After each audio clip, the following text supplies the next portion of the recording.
Hi guys, and welcome to today's tutorial on insurance.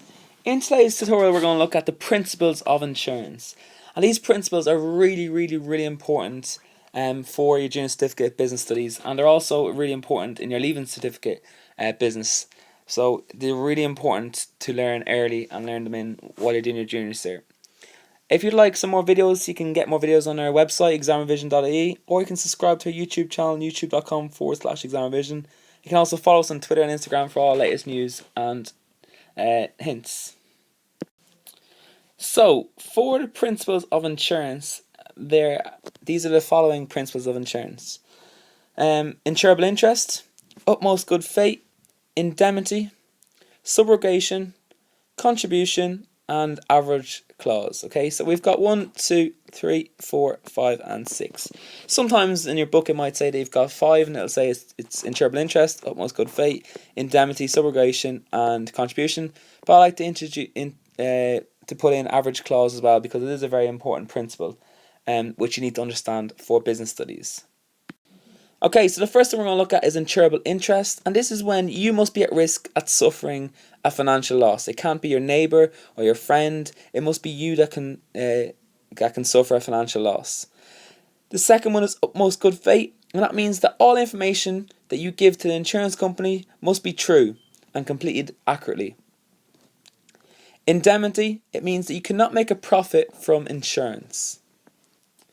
The fourth principle is subrogation, and this is if the insurance company pays out compensation, then it means that they will end up owning what they paid out for. So it might be the damaged goods. Okay, so if you have a phone and it's damaged and they give you a replacement phone, or they give you the money to buy a replacement phone, they may keep the damaged phone.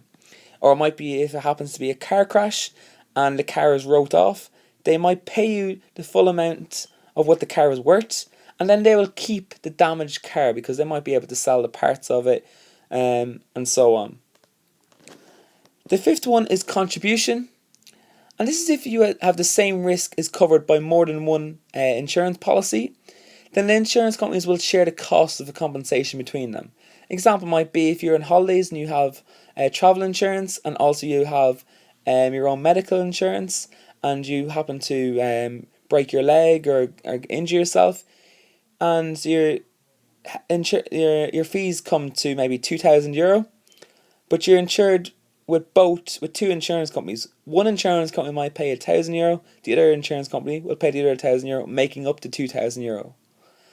And the last one is average clause.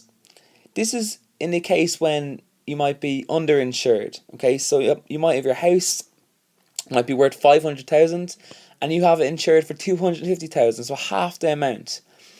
If you claim compensation for damage that is done, say to your house for maybe 100,000, you will get €50,000 in compensation because you're only half insured your house. Same as if your kitchen went on fire and it was €10,000 worth of damage, the insurance company will only pay out 5,000 because technically you only had half the kitchen insured. So this is only employed when you are underinsured, and it's very important that you don't underinsure your goods. So just to recap on these principles of insurance, insurable interest, you must be the one at risk to suffering the financial loss. You can't insure your neighbour's house or your friend's phone. It must be you. It must be yours, and you that will suffer financially if the risk happens. Utmost good faith when filling out the application form, the proposal form. All the information must be true and accurate. Indemnity, you can't make a profit from insurance. Subrogation is if the insurance company pays you compensation, the insurance company owns the damaged goods. Contribution, if you're insured with 2 or more insurance companies, then the compensation will be shared. And average clause, if you were underinsured, then the insured person will receive less compensation.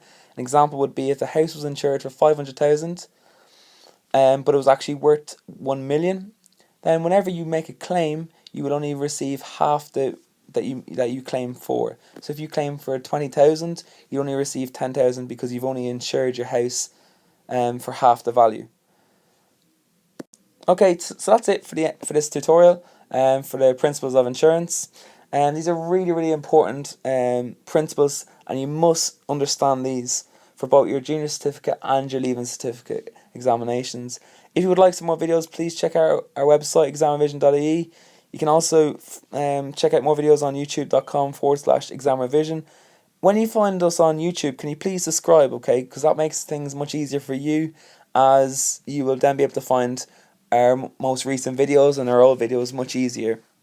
And also, it also is better for me because I've got more subscribers, and gives me that kind of encouragement to want to make more videos for you, because I know people are actually learning from the videos. And if you would like, you can follow us on Twitter and Instagram at Exam Revision for all the latest news and hints.